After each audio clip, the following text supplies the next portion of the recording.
قال الله تبارك وتعالى في الكلام المجيد فرقان الحميد كنتم خير أمة أخرجت للناس تأمرون بالمعروف وتنهون عن المنكر صدق الله العظيم وصدق رسوله النبي الكريم یا رب تو کریمی اور رسول تو کریم سب شکر کے حسنین بیان تو کریم قال الله تبارك وتعالى في الكلام المجيد إن الله وملائكته يصلون على النبي يا أيها الذين آمنوا صلوا عليه وسلموا تسليما اللهم صل على سيدنا ومولانا محمد وعلى آله وصحبه وبارك وسلم.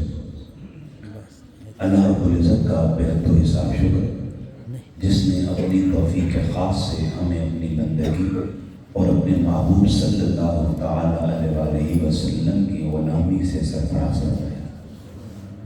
یقیناً یہ رب ذوالجلال کا فضل و احسان ہے کہ میں اور آپ رمضان مبارک کی ان پرنور ساعتوں میں 6 روزہ دروس عرفان قرآن کی آج دوسری نشست میں حاضر ہے. ابتدائی گفتگو میں دعا کرتا ہوں رب ذوالجلال آپ احباب کا آنا بیٹھنا سننا سن کر عمل کا ارادہ کرنا اپنی بارگاہ میں قبول اور منظور فرمائے.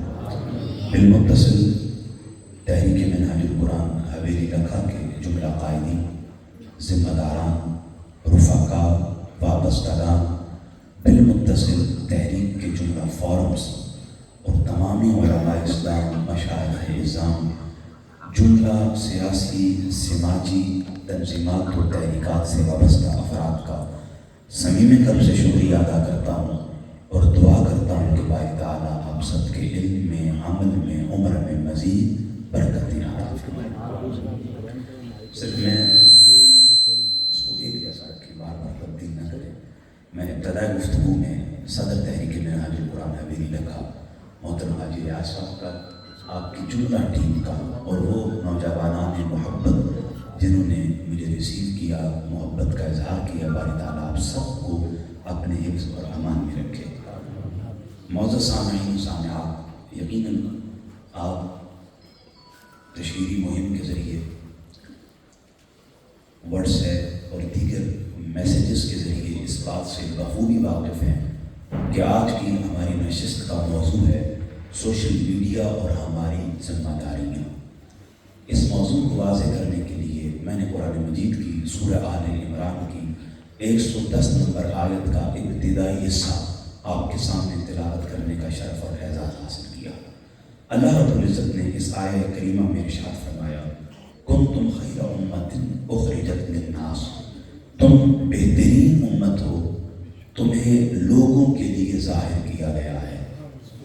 تأمرون بالمعروف تم بھلائی کا حکم دیتے ہو وتنہون عن المنکر اور برائی سے منع کرتے ہو. اس آیہ کریمہ کو عنوان گفتگو کے طور پر تلاوت کرنے کے بعد چند باتیں بطور تمہید عرض کر کے اپنے موضوع کا باقاعدہ آغاز کروں گا. سامعین محتشم یہ بات ذہن نشین رہنی چاہیے کائنات میں ہر لحظہ ارتقاء کا عمل جاری ہے. یہی وجہ ہے کہ ہر صبح اپنے جلووں میں ترقی کا ایک نیا پیغام لے کر آتی ہے اور ہر شب جب کائنات کی فضا پر چاہتی ہے ترقی کا کسی نئی حقیقت کا مزدہ سنا رہی ہوتی ہے. یہی وجہ ہے ترقی کا یہ سفر جوں جوں زندگی کے ہر شعبے میں جاری ہے اسی طرح برق رفتاری کے ساتھ ترقی کا یہ سفر میڈیا کے میدان میں بھی دن بدن بڑھتا چلا جا رہا ہے.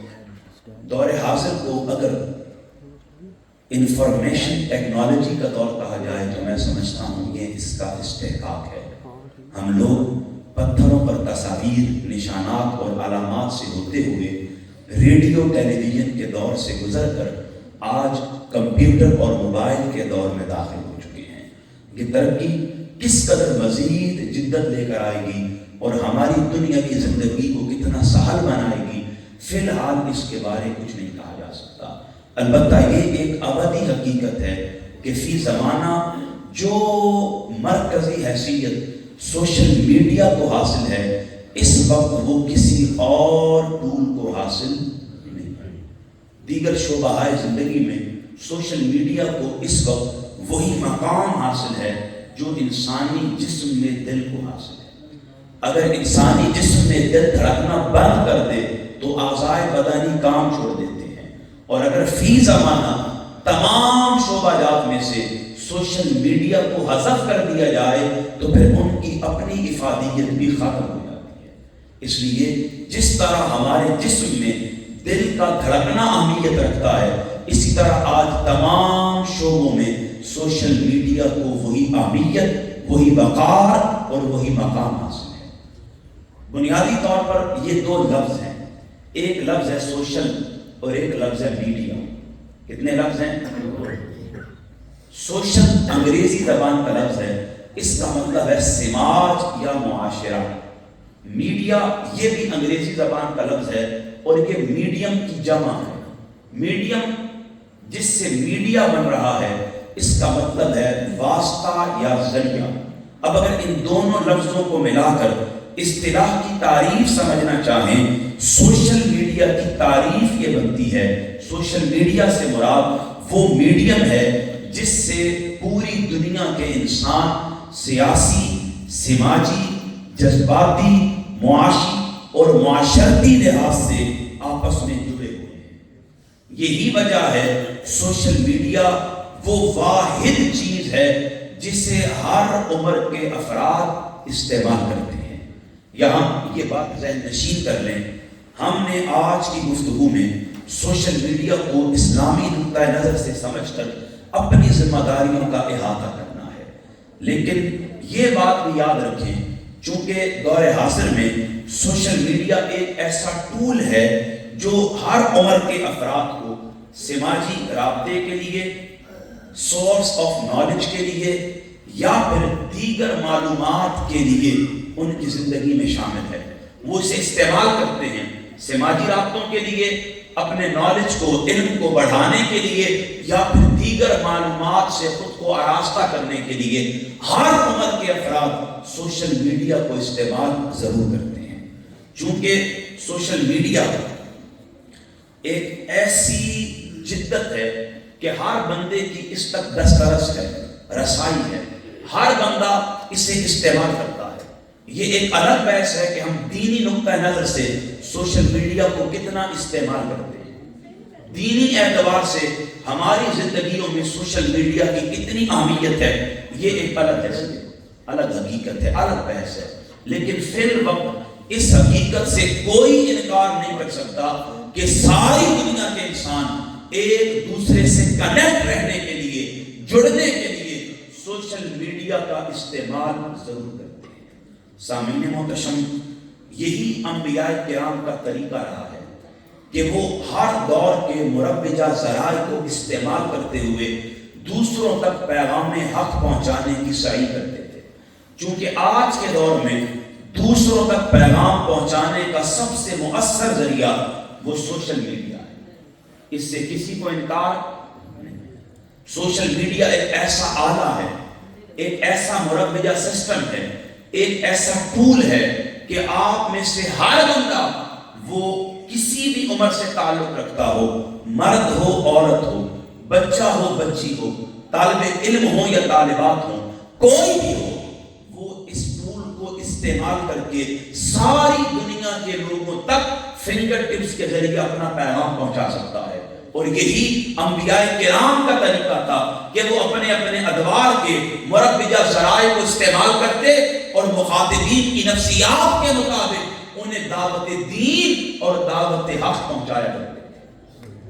اگر آپ تاریخ کا مطالعہ کریں، آپ کو معلوم ہوگا ہر دور میں نبی اور رسول پیغام ربوبیت اور بالمتصل پیغام نبوت و رسالت پہنچانے کے لیے اپنے دور کے مروجہ ذرائع کو استعمال کرتے تھے۔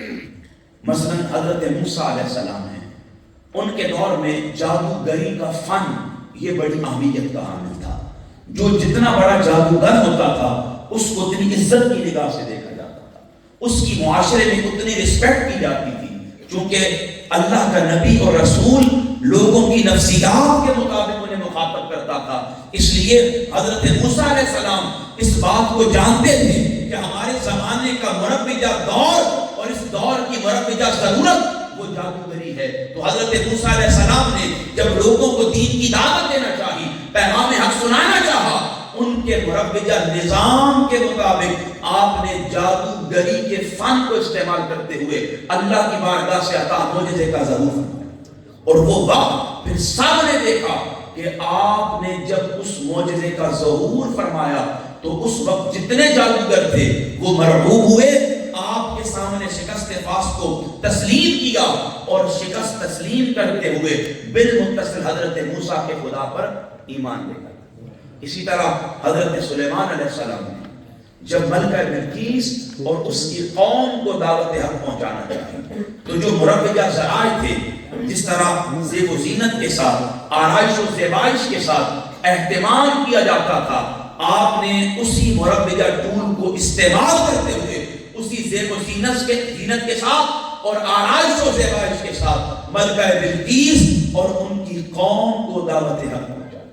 اسی طرح حضرت ابراہیم علیہ السلام نے اپنی قوم کی نفسیات کے مطابق منطقی دلائل کے ذریعے انہیں دعوت حق پہنچایا اور انہیں وجود باری تعالیٰ کے لیے قائل کیا اور الوہیت باری تعالیٰ پر ایمان کے اسباب کے لیے انہیں دلائل پیش کیا۔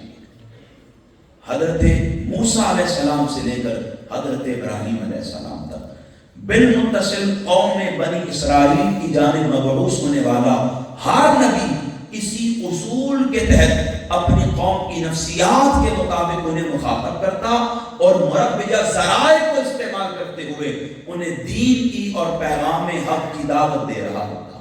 اللہ رب العزت نے اسی تسلسل کو برقرار رکھتے ہوئے آقا کریم کے مقصد بعثت کو بیان کیا۔ سورہ احزاب میں اللہ رب العزت نے فرمایا، یا ایھا النبی انا ارسلناک شاہدا ومبشرا ونذیرا، محبوب ہم نے آپ کو مشاہدہ کرنے والا، خوشخبری دینے والا اور ڈر سنانے والا بنا کے بھیجا۔ آپ تصور کیجئے یہ تین مقاصد بعثت اللہ بیان کر رہا ہے کہ محبوب ہم نے آپ کو خوشخبری سنانے والا، مشاہدہ کرنے والا اور لوگوں کو ڈر سنانے والا بنا کے بھیجا ہے۔ یعنی آقا کریم مقصد بعثت کو بیان کر کے ان تین چیزوں کو مروجہ نظام کے مطابق اس دور کے لوگوں کو تعلیم دے رہے ہیں۔ آپ دیکھیں آقا کریم علیہ السلام جس زمانے میں مبعوث ہوئے، آقا کریم کے اس دور میں کچھ مروجہ دعوتی ٹولز تھے جنہیں آقا کریم نے اختیار کیا۔ سب سے پہلا دعوتی ٹول وہ کوہ صفا تھا۔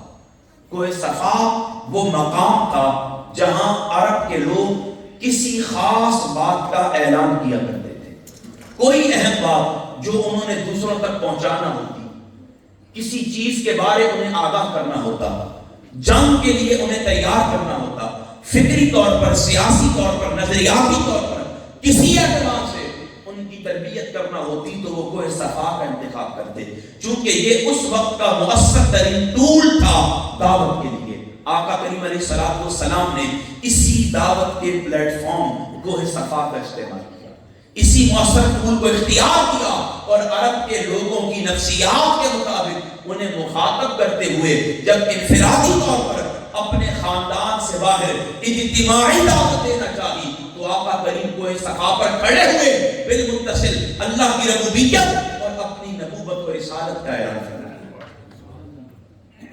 دوسرا دعوتی ٹول اوکاس کا میلہ تھا۔ آپ بہتر جانتے ہیں اوکاس کا میلہ دراصل ایک خاص میلہ تھا جس کا کام صرف اور صرف سیاسی اور تجارتی نوعیت کا تھا۔ وہاں صرف اور صرف تجارت کی غرض سے لوگ آتے تھے اور تجارتی اثر و رسوخ کو استعمال کرتے تھے۔ پھر وہاں کیا ہوتا تھا؟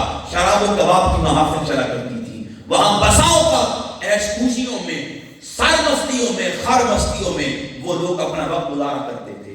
آقا نامدار صلی اللہ تعالی علیہ وسلم نے اوکاس کے میلے کو بھی دعوتی ٹول کے لیے استعمال کیا، چونکہ آقا جانتے تھے اس دور کا یہ مروجہ اسلوب ہے کہ اوکاس کے میلے میں لوگ شامل ہوتے ہیں، دور و نزدیک سے لوگ آ کر اپنا تجارتی مال بیچتے ہیں، پھر سیاسی اعتبار سے، سماجی اعتبار سے وہ وہاں لوگوں کو اپنا پیغام، اپنی ثقافت، اپنی تہذیب، اپنی تمدن کے بارے آگاہ کر رہے ہوتے ہیں، اپنے شعری دیوان سنا رہے ہوتے ہیں، وہاں سر پر حاضر ہو کر وہ سیاسی، سماجی، معاشرتی طور پر اپنی تہذیب کو ایک دوسرے کے ساتھ شیئر کرتے ہیں۔ آقا کریم جانتے تھے وہاں شراب و کباب کے علاوہ، خر بستیوں کے علاوہ، بند بستیوں کے علاوہ، عیش و اجرت کے علاوہ کوئی تیسری بات نہیں ہوتی، لیکن قربان جاؤں آقا کریم نے اس اوقاف کے بیلے کو بھی دعوتی ٹول کے طور پر اڈاپٹ کیا اور وہاں جا کر بھی لوگوں کو پیغام حق سنایا۔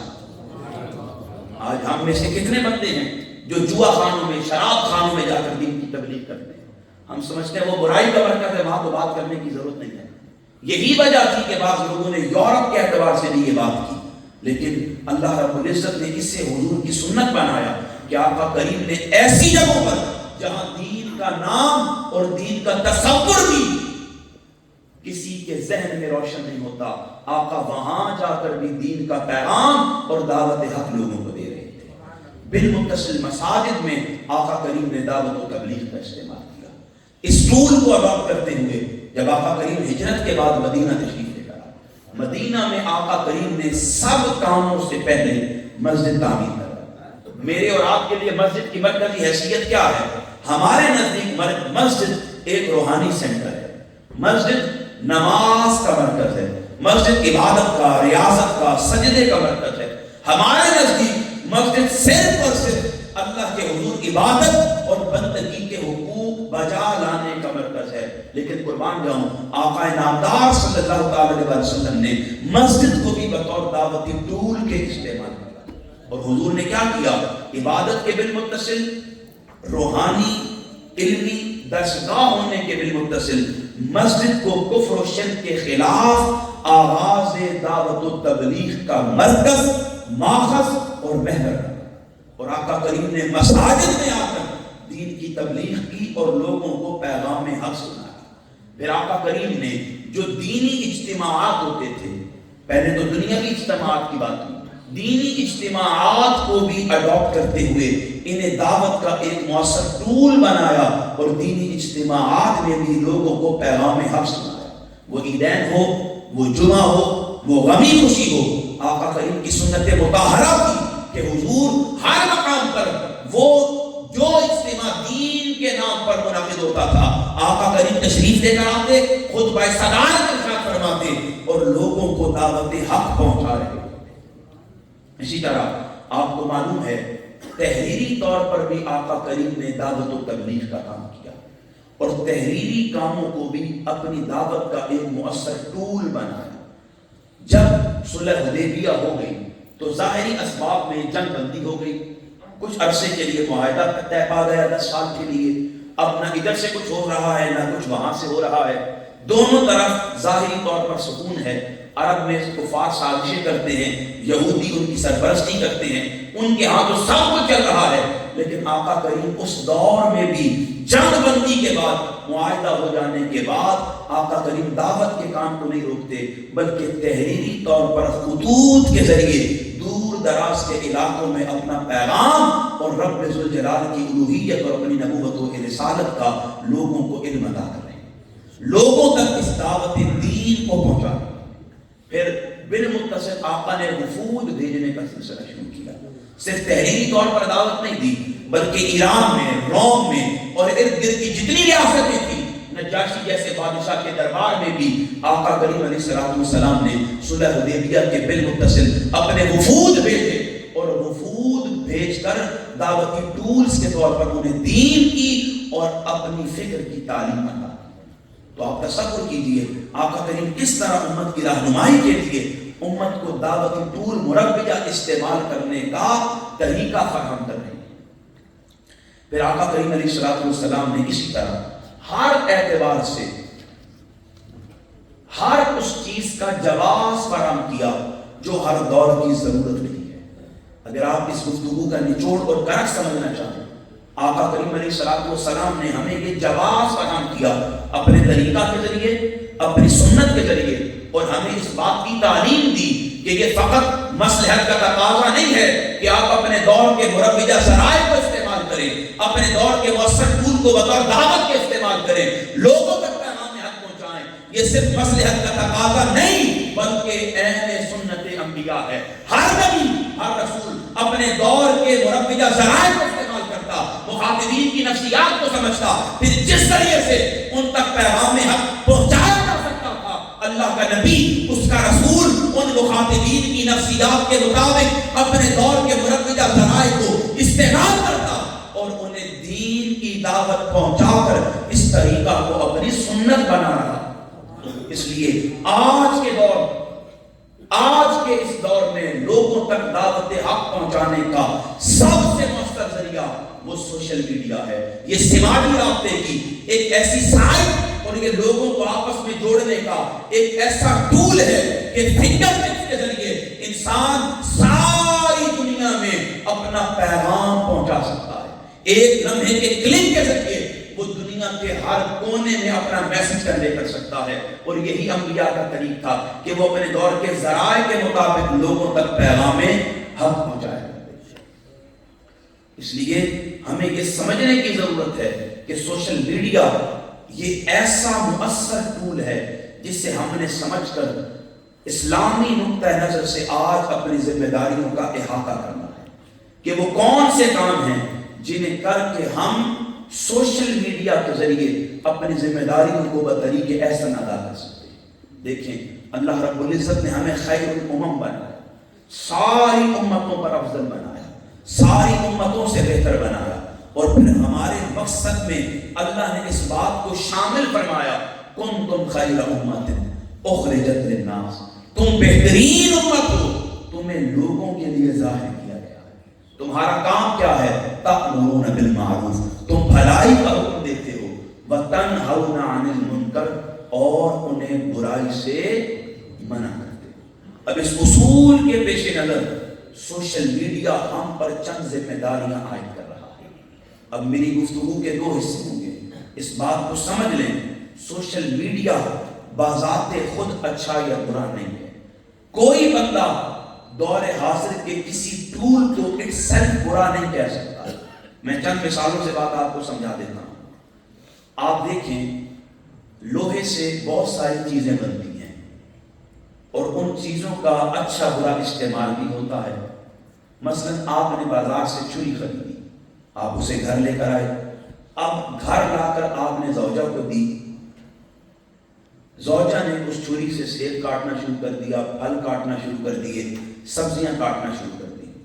اب اس اعتبار سے چھری خریدنا مباح عمل ہوا، لیکن آپ نے چھری خریدی، ارادہ کسی کو نقصان پہنچانے کا تھا، کسی کے قتل کا تھا، تو وہیں یہ چھری جو آپ لے کر کسی کے قتل پر خود کو آمادہ کر رہے ہیں، اور اگر وہ کام کر دیتے ہیں تو یہ چھری آلہ قتل بن جاتی ہے۔ اب چھری ہے، مرضی آپ کی ہے کہ آپ اس سے سیب کاٹیں یا کسی کا سر کاٹیں۔ اس لیے کوئی چیز بھی بذات خود اچھی یا بری، اس پر انسان کا عمل اسے اچھا یا برا بناتا ہے۔ سوشل میڈیا اس دور میں اللہ کی بارگاہ سے انسانوں کو ملنے والی جدت کی ایک بہت بڑی نعمت ہے، اس میں کوئی انکار نہیں ہے۔ سوشل میڈیا اس دور میں ایک بہت بڑی نعمت ہے۔ نعمت کس اعتبار سے؟ مذہبی اعتبار سے بھی، نعمت علمی اعتبار سے بھی، نعمت سیاسی اعتبار سے بھی، اور نعمت معاشی اعتبار سے بھی۔ ہر اعتبار سے سوشل میڈیا اس دور میں ایک نعمت ہے۔ تعلیمی اعتبار سے کس طرح سوشل میڈیا ایک نعمت ہے، علمی اعتبار سے کس طرح ایک نعمت ہے، اسے سمجھیے گا۔ یہ میرے ہاتھ میں سیدی شیخ الاسلام کے فرزند ارجمند صاحبزادہ ڈاکٹر حسن محی الدین قادری صاحب کی کتاب ہے، سوشل میڈیا اور ہماری زندگی۔ اس کتاب میں آپ نے یہ جملہ لکھا، سوشل میڈیا ایک نعمت ہے، اور پھر چند ہیڈنگ شمار کر کے اس کا بطور نعمت ہونا گنوایا۔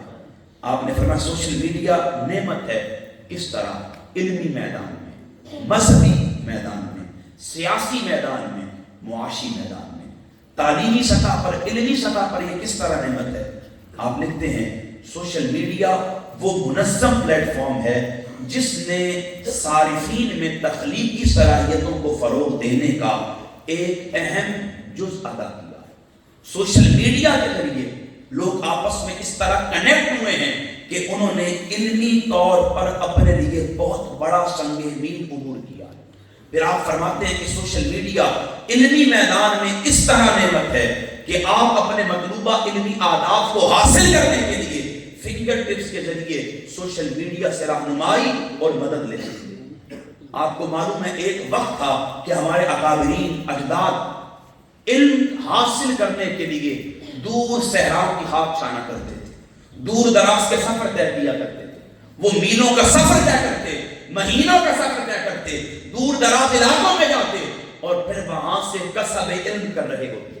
اس سے انکار نہیں ہے کہ جب ایک بچہ گھر سے طلب علم کے لیے نکلتا ہے اللہ کے فرشتے اس پر اپنے پروں کا سایبان کرتے ہیں۔ اس میں کوئی شک نہیں ہے جب ایک بچہ، ایک بچی، ایک طالب علم گھر سے طلب علم کے لیے نکلتا ہے اللہ اسے شہادت کے راستے پر چلا رہا ہوتا ہے۔ اس میں کوئی شک نہیں ہے اللہ ایسے بچے پر اپنے کرم اور رحمت کے بادل برسا رہا ہوتا ہے۔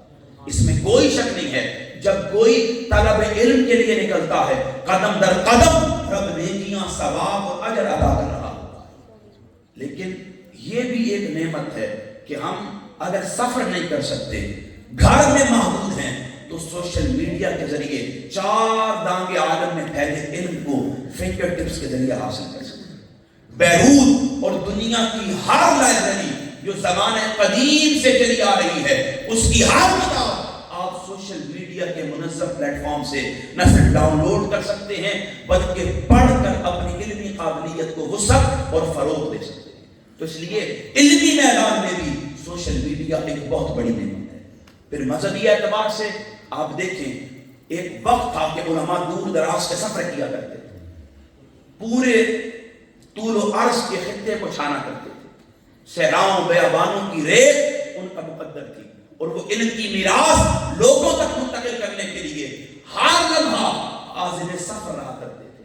ہم آج بھی عازم سفر ہیں، اس میں کوئی مذائقہ نہیں ہے، یہ بہت بڑی نعمت ہے، اللہ کی طرف سے ہماری ایک نوکری خدمت ہے۔ لیکن یہ بات سمجھ لیں کہ سوشل میڈیا نے اس سے بھی بطور نعمت اتنا آسان کر دیا ہے کہ اگر کوئی مذہبی طور پر نالج گین کرنے کے لیے دور دراز کا سفر نہیں کر سکتا، وہ کسی کے پاس بیٹھ کر زانو ترمز طے نہیں کر سکتا، کسی کی خدمت میں حاضر ہو کر مذہبی نالج حاصل نہیں کر سکتا، سوشل میڈیا نے مذہبی معلومات تک رسائی اتنی آسان اور مؤثر کر دی ہے کہ آپ گھر بیٹھے دنیا کے تمام مذاہب اور ادیان کا مطالعہ بھی کر سکتے ہیں اور ان کی کتب کو پڑھ کر اپنا نالج بھی بڑھا سکتے ہیں۔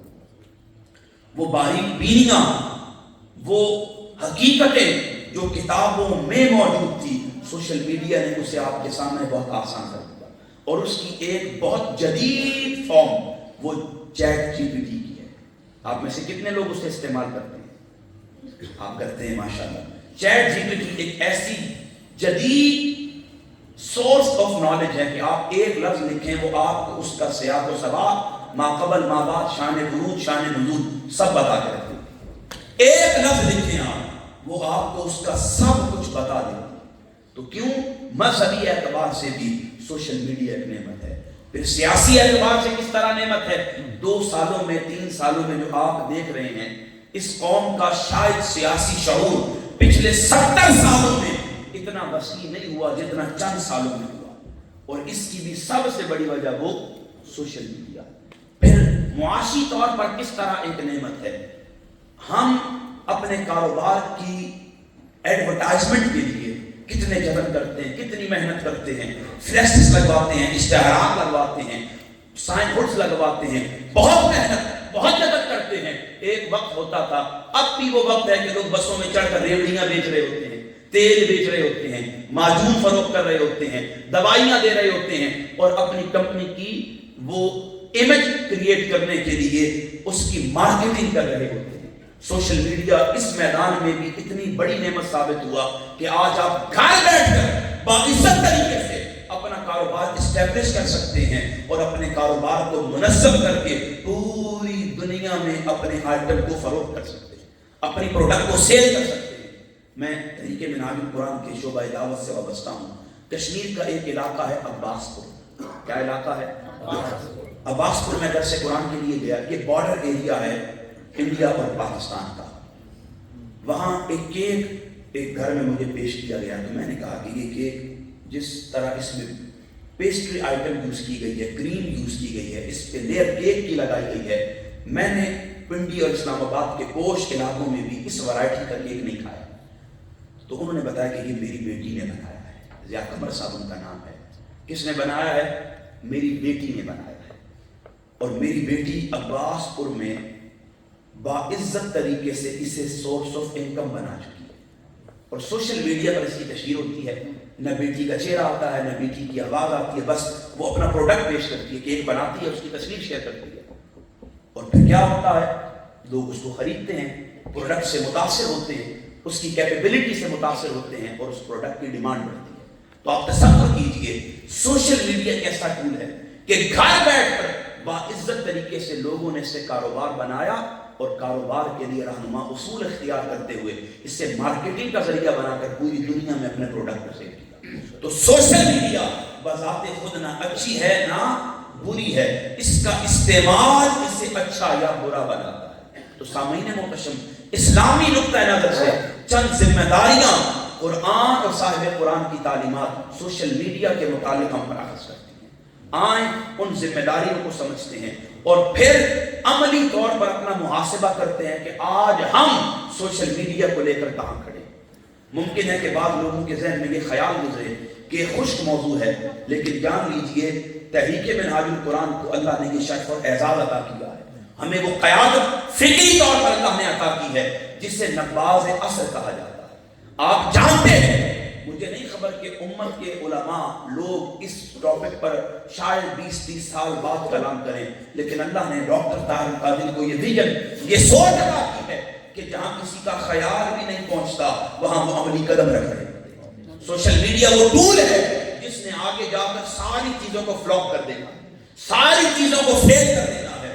ہر میدان میں سوشل میڈیا کا ہوا بولے گا. اور آپ نے اسی اصول کے پیش نظر ساری دنیا کے ان کو نچوڑ کر ہمیں یہ موضوع رمضان کی ان کو نور ساتھوں میں رکھ کر تعلیم و تربیت نوجوان نسل کو دینے کا حکم دیا کہ تاکہ انہیں پتہ چل جائے کہ سوشل میڈیا کیا ہے اور اسے لے کر آج ہم کہاں کھڑے.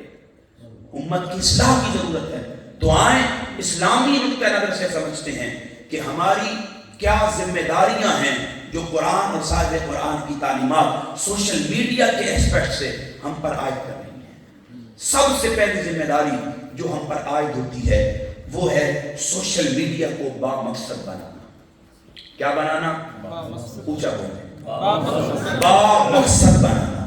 اللہ نے قرآن مجید فرقان حمید میں ارشاد فرمایا، سورہ مومنون آیت 115، افحسبتم انما خلقناکم عبثا، کیا تم لوگ یہ خیال کرتے ہو کہ میں نے تمہیں بے مقصد پیدا کیا ہے، بے مقصد بنایا ہے.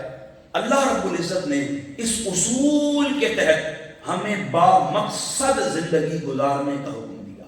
اب مجھے بتائیں، جو رب ہمیں بے مقصد پیدا نہیں کر رہا، کیا وہ پسند کر سکتا ہے کہ جو چیز ہمارے ہاتھ میں مربجہ ذرائع کے مطابق بہترین ٹول کے طور پر آئے اسے ہم بے مقصد استعمال کر رہے ہوں؟ نہیں. اس نے ہمیں با مقصد بنایا اور ہمیں غور و فکر کرنے کا حکم دیا کہ انسان اپنی ذات پر غور کر، اپنے وجود پر تدبر و تفکر کر. میں نے تیری آنکھ کو، تیری زبان کو، تیرے کان کو، تیرے اعضائے بدنی کو بے مقصد پیدا نہیں کیا، تو پھر میں کس طرح یہ گوارا کر سکتا ہوں کہ تو اپنی زندگی کو بے مقصد سمجھتے ہوئے لا یعنی چیزوں میں گزار. سب سے پہلی ذمہ داری اسلام ہم پر عائد کرتا ہے کہ ہم سوشل میڈیا کو کیا کریں؟ با مقصد بنائیں. دوسری ذمہ داری امر بالمعروف اور نہی عن المنکر. سوشل میڈیا کے ذریعے ہم لوگوں تک بھلائی کی دعوت عام کریں اور انہیں برائی سے روکنے کا حکم دیں. بھلائی کو فروغ دیں، وسعت دیں، بڑھائیں، لوگوں کے لیے خیر کے، برکات کے، صدقات کے، نیکیوں کے اسباب پیدا کریں اور بالمتصل برائی، خانہ جنگی، بدی، فساد اور تفرقہ بازی جیسے معاملات سے اجتناب کرنے کی تعلیم دیں. دوسرا مقصد کیا ہے؟ امر بالمعروف اور نہی عن المنکر. تیسرا مقصد کیا ہے؟ بغیر تحقیق کے معلومات شیئر کرنے سے اجتناب کرنا. سیدی شیخ الاسلام کی یہ تعلیم ہے کہ بیٹا کبھی بھی بغیر تحقیق کے آپ نے بات نہیں کرنی. کیوں؟ اللہ نے قرآن میں سورہ حجرات میں فرمایا یا ایھا الذین آمنوا ان جاءکم فاسق بنبأ فتبینوا، اے ایمان والوں اگر تمہارے پاس کوئی فاسق شخص، جھوٹا شخص، کذاب شخص کوئی خبر لے کر آئے تو خوب تحقیق کر لیا کرو. آقا کریم علیہ الصلوۃ والسلام فرماتے ہیں، حضرت ابو ہریرہ حدیث کے راوی، کفا بالمرء کذبا ان یحدث بکل ما سمع، کسی شخص کے جھوٹا ہونے کے لیے اتنا ہی کافی ہے کہ وہ ہر سنی سنائی بات کو دوسروں تک پہنچا دے. اس لیے ہم پر تیسری ذمہ داری سوشل میڈیا کے تناظر میں اسلام یہ عائد کرتا ہے کہ ہم بغیر تحقیق کے معلومات شیئر کرنے سے اجتناب کریں. بالمتصل تمسخر اور استہزاء سے اجتناب کا حکم دیا گیا. بے جا لوگوں کا مذاق اڑانے سے ہمیں روکا گیا. اللہ رب العزت کی سورہ حجرات میں فرمایا یا ایھا الذین آمنوا لا یسخر قوم من قوم عسى ان يكونوا خيرا منهم ولا نساء من نساء عسى ان يكن خيرا منهن. اے ایمان والوں کوئی کسی قوم کا مذاق نہ اڑائے، ممکن ہے وہ لوگ ان سے بہتر جن کا مذاق اڑایا جا رہا ہے. پھر اللہ رب العزت نے فرمایا اور کوئی عورت دوسری عورت کا مذاق نہ اڑائے، ممکن ہے وہی عورتیں دوسری عورتوں سے بہتر. اسی طرح آقا کریم نے فرمایا بحسب امرئ من شر ان یحقر اخاہ المسلم، کسی مسلمان کے لیے اتنی برائی ہی کافی ہے کہ وہ اپنے کسی مسلمان بھائی کو حقیر جانے.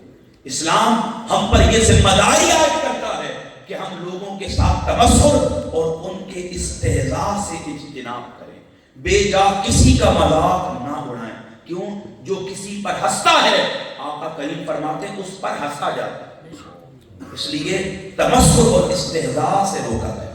پھر معلومات کی ترسیل ایک امانت ہے. جب آپ تک کوئی بات پہنچے وہ بات، وہ نالج، وہ علم آپ کے پاس ایک امانت ہے، اور امانت میں خیانت یہ ایمان والوں کا شیوا نہیں ہے. آقا کریم علیہ الصلوۃ والسلام قرآن مجید کا وہ مقام تلاوت کرتے ہیں سورہ نساء، فرماتے ہیں ان اللہ یأمرکم ان تؤدوا الامانات الی اہلها واذا حکمتم بین الناس. آقا کریم فرماتے ہیں اللہ نے فرمایا بے شک اللہ تمہیں حکم دیتا ہے کہ امانتیں انہی لوگوں کے سپرد کرو جو ان کے اہل ہیں، اور جب تم لوگوں پر حکومت کرو تو عدل اور انصاف کے ساتھ کرو.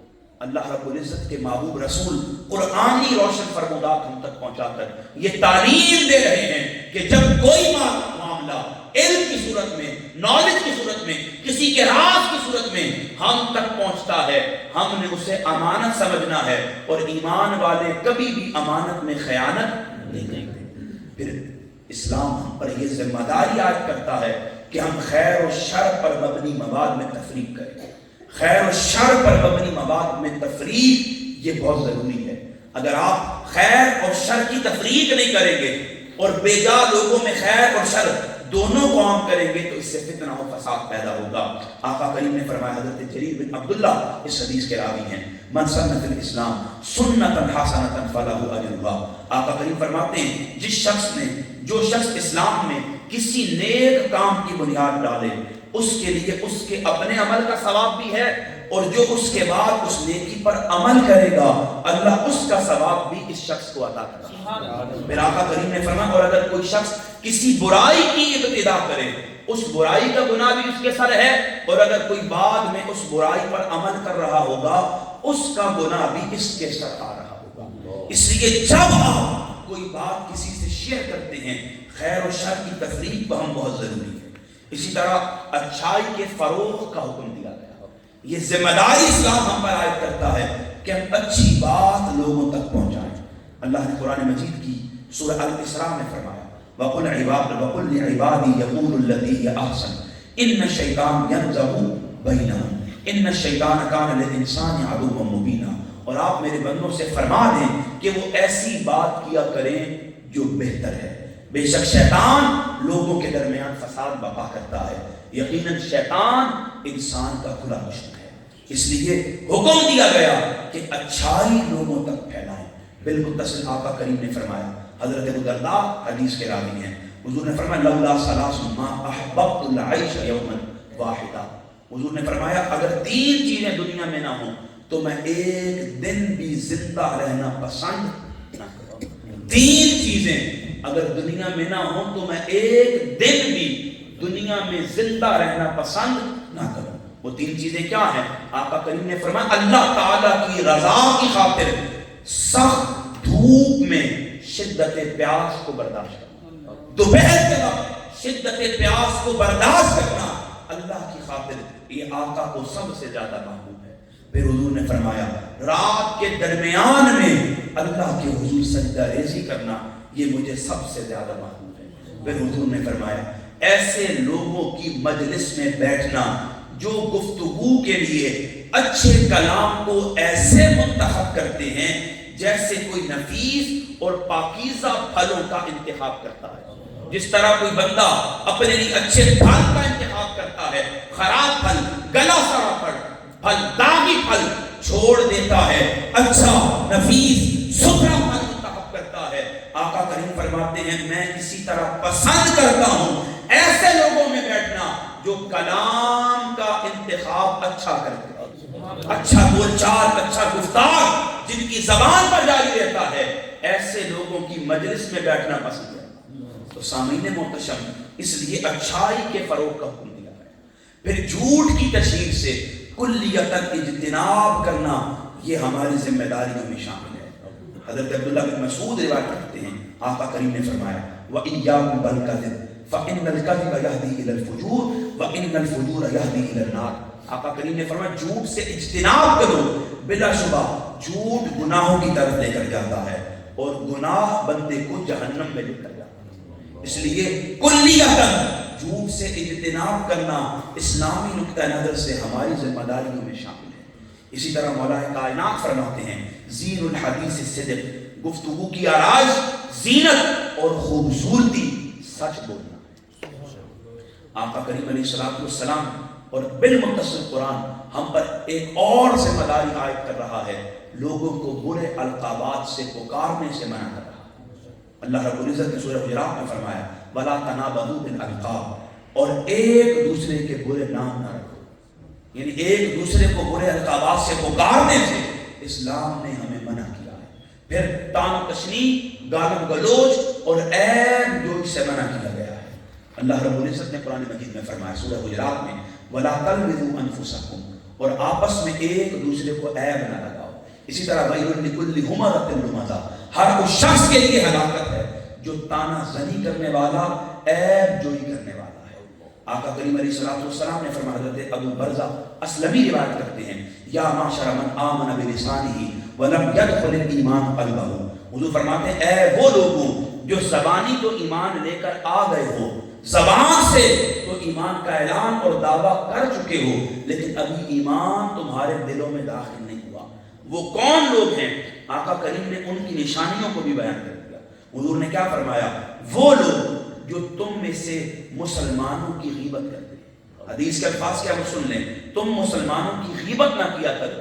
وہ لوگ جو زبانی کلامی تو اسلام قبول کر آئے، دل میں اسلام نہیں اترا، پھر آقا کریم نے فرمایا وہ لوگ مسلمانوں کی غیبت نہ کیا کرو اور نہ ان کی پس پردہ عزتوں پر حملے کیا کرو، کیونکہ وہ شخص جو مسلمانوں کے پس پردہ عیوب ڈھونڈتا ہے اللہ اس کے رازوں کو فاش کر دیتا ہے۔ اور آقا کریم فرماتے ہیں جس کے عیب اللہ فاش کر دیتا ہے اسے اس کے گھر ہی میں ذلیل اور رسوا کر کے رکھ دیتا ہے۔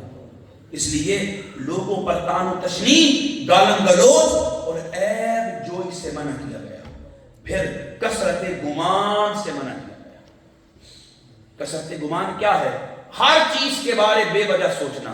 قرآن ہمیں تدبر و تفکر کا حکم دیتا ہے لیکن لا یعنی چیزوں میں پڑھنے کی بات نہیں کرتا، ان سے روکتا ہے، منع کرتا ہے، کیونکہ جب بندہ کثرت گمان کے سبب ہر چیز پر غائب درجہ سوچ رہا ہوتا ہے تو یہ شے جو کثرت گمان بنتی ہے اس کے ایمان کو برباد کرنے کا سبب بن جاتی ہے، فتنہ و فساد میں اسے مبتلا کرتے ہوئے اس کی عاقبت برزخ اور آخرت کو تباہ کرتی ہے۔ تو اسلام سوشل میڈیا کے تناظر میں ہم پر یہ ذمہ داری عائد کرتا ہے کہ ہم کثرت گمان سے اجتناب کریں۔ پھر اسی طرح ہمیں فحاشی و بے حیائی کے کاموں سے روکا گیا.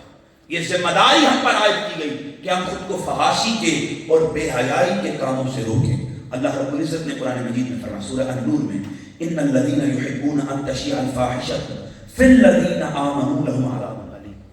بے شک جو لوگ اس بات کو پسند کرتے ہیں کہ مسلمانوں میں بے حیائی پھیلے، ان کے لیے دنیا اور آخرت میں ہلاک کر دینے والا دردناک عذاب ہے. آپ تصور کیجئے فحاشی و بے حیائی کے کاموں کا ارتکاب کرنے والوں کے لیے اللہ نے دردناک عذاب رکھا.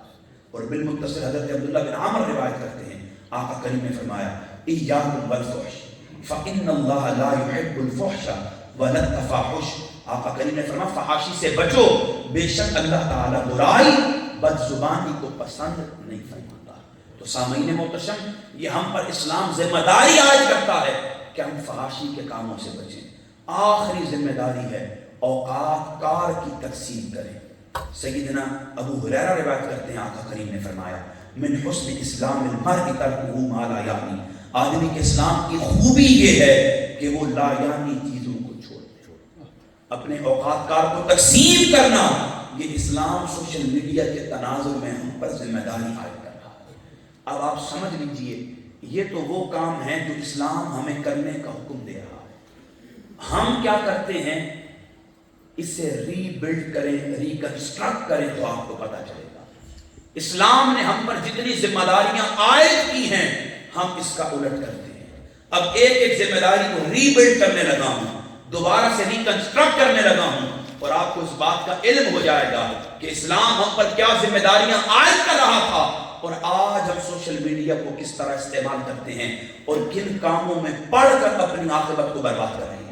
سب سے پہلی ذمہ داری اسلام نے ہم پر عائد کی تھی کہ ہم اپنی زندگی کے ہر کام کو بامقصد بنائیں. سوشل میڈیا اس دور کا سب سے مؤثر ٹول ہے جس کے ذریعے دعوت کا کام کیا جانا تھا، دین حق لوگوں تک پہنچانا تھا، اسلام کی تبلیغ میں ترویج میں اپنا کردار ادا کرتے ہوئے اسے بامقصد بنا کر اپنی عاقبت کو، دنیا کو، برزخ کو، اخروی معاملات کو بہتر کرتے ہوئے اللہ اور اس کے رسول کی بارگاہ میں سرخرو ہونا تھا. لیکن ہمارا طرز زندگی اور معاملہ یہ ہے کہ ہم نے سوشل میڈیا کو بے مقصد بنا دیا اور اپنی زندگی تمام لالچ اور حرص کے لیے ہر لمحے کے استعمال کے ساتھ اس کا بیکار استعمال کرنا شروع کر دیا. آپ تصور کیجئے اللہ نے ہمیں کیا حکم دیا تھا. قرآن مجید میں اس نے حکم ارشاد فرمایا سورہ الذاریات میں وما خلقت الجن والانس الا لیعبدون. میں نے انسانوں کو اور جنوں کو با مقصد پیدا کیا اور وہ مقصد کچھ اور نہیں، صرف میری عبادت ہے. میں نے انسانوں کو اپنی عبادت کے لیے پیدا کیا. اب میں آپ سے سوال کرتا ہوں سوشل میڈیا کے آ جانے کے بعد آپ میں سے اور مجھ سمیت کتنے بندے ہیں جو اللہ کے قریب ہیں؟ کتنے بندے ہیں جو بندگانہ نماز کی طرف آئے ہیں؟ کتنے بندے ہیں جو راتوں میں جاگنا شروع کر چکے ہیں؟ کتنے بندے ہیں جو آج انکساری تواضع اور خضوع کے ساتھ اپنی زندگی کو بامقصد کرتے ہوئے مقصد عبادت ادا کرتے ہوئے سوشل میڈیا کے ذریعے اللہ اور اس کے رسول کے قریب ہیں؟ ہماری حالت یہ ہے ساری رات ہم TikTok, YouTube, Snapchat, Instagram اور فیس بک کی ریلز دیکھتے ہیں اور ریلز دیکھ کر فنگر ٹپس پر ساری رات انگلیاں پھیرتے رہتے ہیں اور پھر دیکھتے ہیں اب تو 3 بج گئے، اذان ہونے کا وقت ہے، چلو اب سو جاتے ہیں. یہ ہے ہمارا استعمال. حکم کیا تھا؟ با مقصد بنائیں اور ہم نے اسے بے مقصد بنایا. پھر دوسری ذمہ داری ہم پر اسلام نے عائد کی. اسی طرح بے مقصد کس طرح بنا؟ یہ رمضان کی راتیں ہیں. اللہ نے کیا فرمایا من قام رمضان ایمانا و احتسابا. تم میں سے جو بندہ اپنے ایمان اور احتساب کی حالت میں رمضان کی راتوں میں قیام کرتے ہوئے رمضان کی راتوں کو بامقصد بنائے گا، رب اس کے پچھلے سارے گناہوں کو معاف کرے گا. لیکن ہم نے رمضان کی راتوں میں بھی اس سوشل میڈیا کا استعمال کیا. آپ دیکھیں ہم کیا کرتے ہیں، راتوں میں بیٹھ کر لائیو پروگرام دیکھ رہے ہوتے ہیں. سوشل میڈیا پر ہم دنیاوی معاملات میں مصروف عمل ہوتے ہیں. ہم روزہ گزارنے کے لیے ویب سیریز کی طرف جاتے ہیں. ہم دن کا ٹائم پاس کرنے کے لیے ریلز پر انگلیاں پھیرتے رہتے ہیں. ہم سارا دن فحاشی اور ریانی کے کاموں میں ملوث ہو کر سوشل میڈیا کے ذریعے اپنی زندگی کو بے مقصد بناتے ہیں. اور اسلام نے ہم پر دوسری ذمہ داری کیا عائد کی؟ تأمرون بالمعروف وتنہون عن المنکر. بھلائی کا حکم دینا اور برائی سے روکنا یہ ہمارا مقصد حیات ہے. لیکن ہم بطور مسلمان سوشل میڈیا کا استعمال کرتے ہیں. اپنا محاسبہ نفس کرتے ہوئے مجھے بتائیں کتنے بندے ہیں جو سوشل میڈیا ٹولز کے ذریعے لوگوں کو دین کی دعوت دیتے ہیں؟ کتنے بندے ہیں جو انہیں بھلائی کے کاموں کی ترغیب دیتے ہیں؟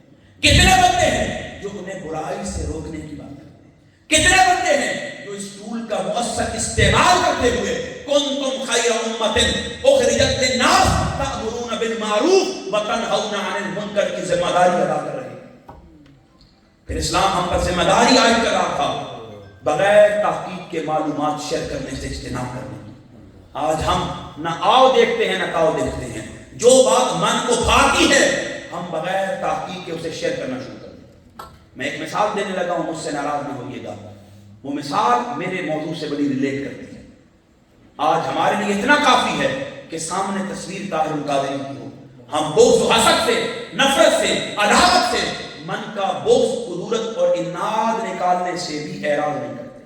بس ہم صرف سامنے تصویر دیکھتے ہیں بغیر اس بات کے جانے کہ یہ وہ شخصیت ہے جس نے قرآن مجید کا ترجمہ لکھا, یہ وہ شخصیت ہے جس نے قرآن مجید کی سورہ فاتحہ کی تفسیر لکھی, یہ وہ شخصیت ہے جس نے 8 جلدوں پر قرآن کا انسائکلوپیڈیا لکھا, یہ وہ شخصیت ہے جس نے 40 جلدوں پر قرآن کی عربی زبان میں تفسیر لکھی, یہ وہ شخصیت ہے جس نے 12 جلدوں پر قرآن مجید سے بالمتصل آقا کی سیرت پر کتاب لکھی, یہ وہ شخصیت ہے جس نے علم حدیث پر, علم پر, نحو پر, معانی پر, بدیع پر, بیان پر, کلام پر, سب پر دنیا کے ہر علوم کو اپنے احاطہ علم سے ظاہر کیا. لیکن بس چونکہ تحقیق کرنے کا ذوق نہیں ہے, شوق نہیں ہے, حسن نہیں ہے, بس عادت یہ ہے بغیر تحقیق کے کوئی بات کوئی انسان کرتا ہے, کوئی پادری بناتا ہے, کوئی بظاہر کہتا ہے, کوئی چٹا ظاہر کہتا ہے. ہم بغیر تحقیق کیے صرف ظاہری لباس سے, ظاہری حالات سے, ظاہری خلوخال سے اتنے مرعوب ہوتے ہیں, بغیر تحقیق کے بات کرتے ہیں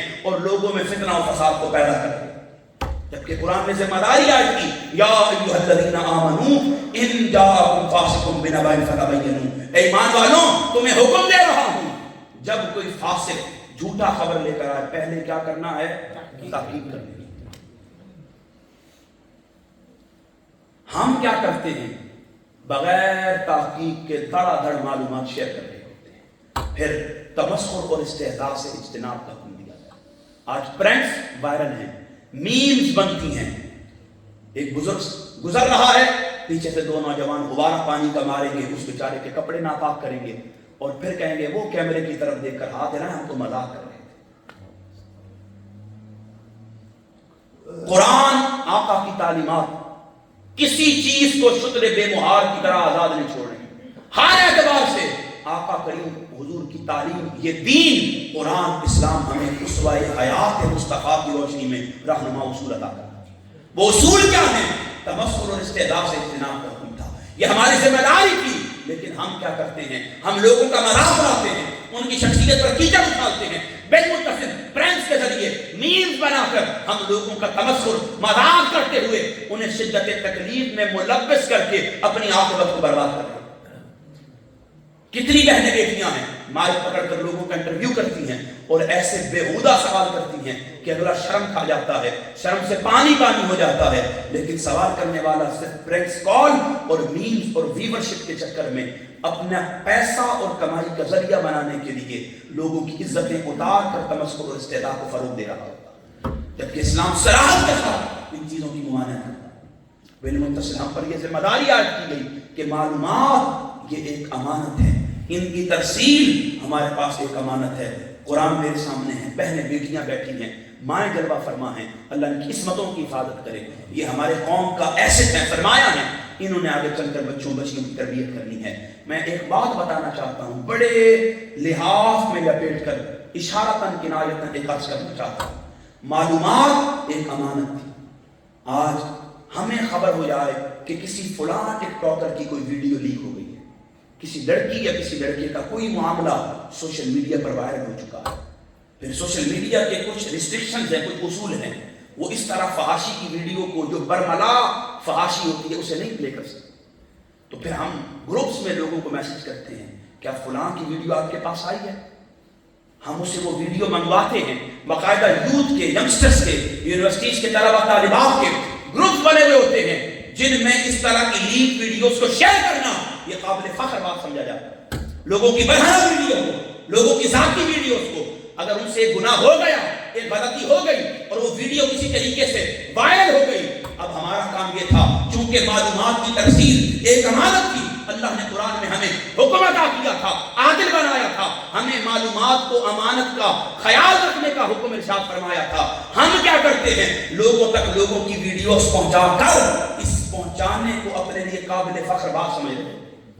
نوجوان بچیاں بچے ایک دوسرے سے تبادلہ خیال کرتے ہیں، کیا اس کی ویڈیو دیکھی، لیک ویڈیو دیکھی، پھر وہ ویڈیوز ایک دوسرے سے منگوائی جاتی ہیں اور دوسروں تک پہنچائی جاتی ہیں. ہم عائشہ صدیقہ فرماتی ہیں، آقا نے فرمایا انسان کا ہر گناہ معاف ہو سکتا ہے لیکن وہ گناہ جسے گناہ سمجھ کر بھی وہ گناہ کرے وہ کبھی بھی معاف نہیں ہوتا. مجھے بتائیں یہ گناہ کس قدر قبیح ہے کہ ہم پر معلومات کی ترسیل ایک امانت تھی لیکن ہم اس امانت میں بھی کیا کر رہے ہیں؟ جے ڈال کے ہم اس بچے کی، اس بچی کی، اس بیٹے کی، اس بیٹی کی، اس بھائی کی، اس بہن کی اصلاح کرتے. ہم اسے بتاتے کہ اللہ نے، آقا کریم نے، حضور کے صحابہ نے، صحابہ کے اقوال نے، تابعین کے اعمال نے، سواد اعظم کے منہج اور نظریہ نے اس بات کی صراحت کے ساتھ ہمیں تاکید کی ہے کہ ہم نے کسی کا راز، کسی کی امانت کسی پر ظاہر نہیں کی، لیکن ہم اس کی تشہیر میں اپنا بھی کردار ادا کریں. ضروری نہیں ہے کہ فحش ویڈیو ہی ہو، کسی کی ذاتی ویڈیو اس سے غلطی ہو گئی، کسی عالم دین سے کوئی بات ہو، کسی صاحب مسند سجادہ سے کوئی بات ہو، کسی شخص سے، دنیا کے کسی پیشے سے تعلق رکھنے والے کسی فرد سے کوئی کلام ثابت ہو گیا، حکم کیا تھا کہ اصلاح کرنی ہے، ترسیل کو امانت سمجھنا ہے. لیکن ہم نے کیا کیا؟ لوگوں تک بات پہنچا کر اپنی عاقبت کو برباد کرنا چاہیے. پھر اسلام ہم پر یہ ذمہ داری سوشل میڈیا کے تناظر پہ ہمیں حکم دے رہا تھا، یہ ذمہ داری ہم پر عائد کر رہا تھا کہ ہم نے خیر و شر میں تفریق کرنی. کس میں تفریق کرنی ہے؟ ہم میں سے کتنے بندے ہیں جب فیس بک پر کوئی چیز شیئر کرتے ہیں تو شیئر کے بٹن پر کلک کرنے سے پہلے سوچتے ہیں کہ یار اس سے خیر جنم ملے گی یا شر کا دروازہ کھلے گا، اس سے برائی یاد ہوگی یا لوگوں میں نیکی کو وسعت ملے گی. ہم میں سے کتنے بندے ہیں جو خیر و شر کی تفریق کے ساتھ اس ذمہ داری کو ادا کرتے ہیں؟ اکثریت کا مجھ سمیت حال یہ ہے کہ ہم چیز شیئر کر دیتے ہیں اور ایک مرتبہ اس کو دیکھنے کی بھی زحمت نہیں کرتے بغیر اس تفریق کے کہ اس کا فائدہ ہے یا نقصان ہے، اچھا ہے یا برا ہے، ہم اسے لوگوں تک پہنچا رہے ہیں. پھر بالمتصل اسلام ہمیں اچھائی کے فروغ کی ترغیب دے رہا تھا. ہم کتنی اچھائی کو عام کرتے ہیں یہ آپ مجھ سے بہتر جانتے ہیں. جھوٹ کی تشہیر سے کلیتاً اجتناب کرنے کا حکم دیا گیا. آج آپ کا سوشل میڈیا کھڑا ہی جھوٹ کی بنیاد پر ہے. کس بنیاد پر ہے؟ جھوٹ. 99% آپ جس تھمبنیل کو دیکھ کر ویڈیو پر اٹریکٹ ہوتے ہیں وہ تھمبنیل جھوٹ پر مبنی ہوتا ہے. کس پر مبنی ہوتا ہے؟ جھوٹ. آپ اس پر دیکھتے ہیں تھمبنیل کیا ہے اور اندر کیا ہوتا ہے. 99% تھمبنیل جھوٹ پر مبنی ہوتے ہیں. CPC کلیکٹ کرنے کے لیے، ارننگ کے لیے، سورس آف انکم کے لیے ایسے تھمبنیل بنائے جاتے ہیں. فیس بک پر، یوٹیوب پر، دیگر سوشل میڈیا پلیٹ فارمز پر ایسے ٹائٹلز ٹیگ آویزہ کیے جاتے ہیں کہ لوگ ان سے اٹریکٹ ہوں اور ہماری ویڈیو کی طرف کھینچے چلے آئیں. لیکن جب آپ کلک کرتے ہیں تو سوائے دکھانے کے بتانے والا کچھ بھی نہیں. جبکہ اسلام یہ ذمہ داری سوشل میڈیا کے تناول میں ہم پر عائد کر رہا تھا کہ ہم جھوٹ سے کلیتاً اجتناب کریں، لیکن ہم جھوٹ بیچ کر کام کریں. میں نے آپ کو ایک بات بتا دی کہ آن لائن ارننگ کا سورس سوشل میڈیا ہے، لیکن یہ آن لائن جھوٹ کا بھی سورس ہے، اس میں کوئی شک نہیں ہے. استعمال اس کو غلط کرتا ہے نا. میں نے ایک مرتبہ ایک ٹارچ کا ایڈ دیکھا، بہت کمال کی لگی. اس کے نیچے نیڈل تھی جس سے اخروٹ توڑ سکتے تھے. ٹارچ کے اندر نپر تھا، آپ تیز کم مدم جل بجھ کر سکتے تھے. منگوا لی 2000 کی، اللہ کے فضل سے وہ 200 والی بھی نہیں نکلی. یہ بھی سارے کام چلتے ہیں. کیوں کہ دکھانا کچھ ہے اور بیچنا کچھ ہے. اس لیے جھوٹ سے اجتناب یہ ہماری ذمہ داری تھا، لیکن ہم نے جھوٹ بیچنا شروع کر دیا کیونکہ بکتا ہی جھوٹ ہے. سچ کوئی خریدنا ہی نہیں چاہتا. اسی طرح برے القابات کے پکارنے سے منع کیا گیا، لیکن ہم کیا کرتے ہیں؟ جان بوجھ کر ایٹریکٹیو نیم سلیکٹ کرتے ہیں اور ایسے نام اپنے رکھتے ہیں. بچیاں بچے ایسے شارٹ نیمز رکھتے ہیں جو دراصل نام کا معنی بھی بگاڑ دیتے ہیں، اس کا مفہوم غلط کر دیتے ہیں اور اس کی تاثیر سے بھی ہمیں دور کر دیتے ہیں۔ ہم خود دوسرے کیا ہمیں برے القابات سے، برے ناموں سے پکاریں گے، ہم خود ہی برے القابات، برے نام اپنے لیے منتخب کرتے ہوئے اس پر فخر کر رہے ہیں۔ پھر ہم ہندو سانگز سنگرز کے نام پر اپنے نام رکھ رہے ہیں، گورے سنگرز کے نام پر ہم اپنے ناموں کا انتخاب کر رہے ہوتے ہیں۔ کیوں؟ کہ یہ نام لوگوں کو اٹریکٹ کرتے ہیں۔ وہ نام منتخب کر کے ہم اپنی ذمہ داری سے عہدہ برا ہونے کی کوشش کرتے ہیں۔ اسی طرح اسلام نے ہمیں کیا حکم دیا؟ طعن و تشنیع سے بچنے کا۔ یہ ذمہ داری ہم پر عائد کی کہ ہم طعن و تشنیع سے اجتناب کریں۔ آج میں کوئی ویڈیو اپلوڈ کرتا ہوں، علامہ صاحب سے اختلاف کرتا ہوں، یہ مجھ سے اختلاف کرتے ہیں، ہوگا کیا؟ ان کے فالوور مجھے گالیاں دیں گے، میرے ان کو گالیاں دیں گے، ننگی گالیاں، زبان تان دراز کریں گے۔ اس کی وجہ یہ ہے کہ ہمارا بھی قصور ہے، ہم نے آج تک اختلاف کرنے کا طریقہ نہیں سیکھا۔ صحابہ کرام کی زندگی کو پڑھیں، آقا کرام کے وصال مبارک کے بالمتصل کئی ایسے معاملات تھے جن میں صحابہ میں اختلاف رہا ہے۔ رؤیت باری تعالیٰ کے مسئلہ پر سیدہ اما عائشہ صدیقہ رضی اللہ تعالی عنہا اور سیدنا عبداللہ بن عباس میں اختلاف رہا ہے۔ کس قدر شدید اختلاف ہے وہ کتب صحیحہ میں، احادیث میں آپ پڑھ سکتے ہیں کہ عبداللہ بن عباس کہتے تھے رأیت ربی فی احسن صورۃ، آقا کریم نے فرمایا میں نے اپنے رب کو بہترین صورت میں دیکھا۔ اسی وقت اما عائشہ فرماتی تھی جس نے یہ کہا اس نے جھوٹ کہا۔ تو اب مجھے بتائیں آپ کہاں جائیں گے؟ کس کی بات کو تسلیم کریں؟ تو یہ بات پتہ چلتی ہے کہ اختلاف کے ہوتے ہوئے بھی صحابہ نے اختلاف کا حسن امت کو سکھایا، تعلیم امت کو فراہم کی تھی اور بتایا تھا کہ اختلاف کیا کس طرح جاتا ہے۔ سیدنا امام اعظم امام ابو حنیفہ کے دو شاگرد ہیں، ایک امام ابو یوسف اور ایک امام محمد، انہیں طرفین کہا جاتا ہے۔ امام یوسف اور امام اعظم کو شیخین کہا جاتا ہے۔ آپ دیکھیں امام یوسف اور امام محمد نے بھی بعض چیدہ معاملات میں امام اعظم سے اختلاف کیا۔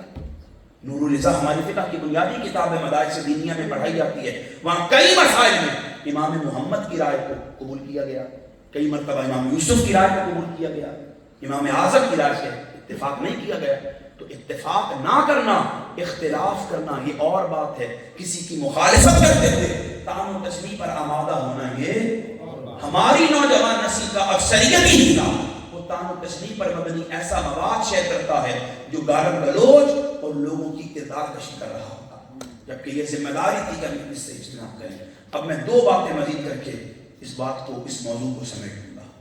ایک، ہمیں کثرت گمان سے بچنے کا حکم دیا گیا، یہ ذمہ داری ہم پر عائد کی گئی کہ ہم کثرت گمان سے۔ آج کثرت گمان کو اگر آپ سمجھنا چاہیں پھر میں لحاظ میں ایک بات رکھ کر آپ کے سامنے پیش کر دوں۔ کثرت گمان کیا ہے؟ کہ انسان کا ہر چیز کے بارے میں بے وجہ سوچتے رہنا، کیا لا یعنی چیزوں کے بارے میں تفکر غور و خوض کرنا جس کا کوئی سر اور پیر ہی نہیں۔ اسی ایسپیکٹ سے اگر آج ملک پاکستان کی دیواروں کا محاسبہ کیا جائے تو ہمارا ہر مرد نامرد ہے اور ہماری ہر عورت بانجھ ہے۔ کیوں؟ ایک ایسی فکر ہم میں کثرت گمان کی صورت میں پروموٹ کی گئی کہ مرد و زن میں، مرد و خواتین میں کچھ چیزیں ایسی ہوتی ہیں جو کامن ہوتی ہیں، ہر عورت میں وہ معاملہ ہوتا ہے اور ہر مرد میں وہ معاملہ ہوتا ہے، لیکن چونکہ یہ شرم اور حیا کے معاملات ہیں، ہماری روایات ہیں، اسلامی تعلیمات ہیں، اس لیے ہم کو بھائی بھائی سے شیئر نہیں کرتا، بہن بہن سے شیئر نہیں کرتا۔ لیکن چونکہ ہماری دیواروں پر انہی معاملات کو بیس بنایا جاتا ہے، پھر ہم اپنے بچوں کو ایجوکیٹ نہیں کرتے، والدین انہیں تعلیم نہیں دیتے، ان کے لیے ایجوکیشن کا کوئی سبب تلاش نہیں کرتے، پھر نتیجہ یہ نکلتا ہے وہ ان باتوں کو جو دیواروں پر لگی ہوئی ہیں، بسوں کی کھڑکیوں پر آویزاں ہیں، اخبارات میں، سوشل میڈیا ایپ میں دکھائی اور چلائی جا رہی ہیں، ہم سمجھتے ہیں کہ یہ ایسی بیماریاں ہیں جو صرف ہمیں ہی ملی، ایسی بیماریاں ہیں جو صرف ہم میں پائی جاتی ہیں، اور ہم وہ کثرت گمان کرتے ہیں، اور اس کثرت گمان پر مرد خود کو نامرد سمجھنے لگ جاتا ہے اور بہنیں بیٹیاں خود کو بہان سمجھنے لگ جاتی ہیں۔ یہ ایک حقیقت ہے، کثرت گمان اس طرح ہماری زندگیوں کو تباہ اور برباد کر کے رکھا، جبکہ اسلام نے سوشل میڈیا کے تناظر میں ہم پر یہ ذمہ داری عائد کی ہے کہ ہم نے ایسی لایانی چیزوں کو چھوڑنا ہے اور کثرت گمان سے خود کو بچانا ہے۔ پھر اس سے بڑھ کر فحش گوئی، فحاشی، اور عریانی کے کاموں کی ترویج کے بابت ہمیں یہ ذمہ داری سونپی گئی کہ ہم نے اس سے اجتناب کرنا ہے اور لوگوں کو اس سے اعراض کروانا ہے، لوگوں کو بھی روکنا ہے اور خود بھی ان کاموں سے اجتناب کرنا ہے۔ اب میں ایک ایسی بات کرنے لگا ہوں، شاید آپ میں سے اکثر ینگسٹر اگر کوئی اس میں انوالو ہوا اسے بہت بری لگے، لیکن تعلیم یہ ہمارا فرض ہے۔ فحاشی کا مطلب صرف یہ نہیں ہوتا کہ آپ اپنا وجود بڑھانا کر کے لوگوں کو دکھائیں۔ عورت کے لیے فحاشی کیا ہے کہ وہ ٹخنا ننگا کر دے۔ اسلامی نقطہ نظر سے جو حجاب ہے اس سے ہٹ کر ذرہ برابر بھی اگر دکھائے اپنے جسم کا، یہ کیا ہے؟ عورت کے لیے فحاشی ہے۔ اور مرد کے لیے سطر کیا ہے؟ گھٹنے سے لے کر ناف تک، اور بالمتصل کچھ باتیں اس کے سطر میں شامل ہیں، کچھ کلام عورتوں کے سطر میں شامل ہیں۔ اس لیے فحاشی کا مطلب صرف یہ نہیں ہے کہ آپ صرف اپنا جسم دکھا رہے ہیں بڑھانا۔ فحاشی ہر اس بات پر بیس کرتی ہے جو اسلامی روایات کے خلاف ہے۔ آج فیملی ویلاگنگ کے نام پر سوشل میڈیا کے ذریعے ہمارے گھروں میں فحاشی کے کلچر کو عام کیا جا رہا ہے۔ ایک باپ ہے، اس کی 4 بیٹیاں ہیں، وہ 4 بیٹیاں دکھا کر اپنا مال چلا رہا ہے، گھر کا کاروبار چلا رہا ہے۔ وہ بتاتا ہے آج میری بیٹی کی شادی ہے، میں اپنی بیٹی کے لیے اس کپڑے کا انتخاب کر رہا ہوں، اپنی بیٹی کے لیے یہ ڈریس لے رہا ہوں، وہ اپنے جسم کے اوپری حصے پر کیا پہنے گی اور نچلے حصے پر کیا پہنے گی وہ دکھا رہا ہے۔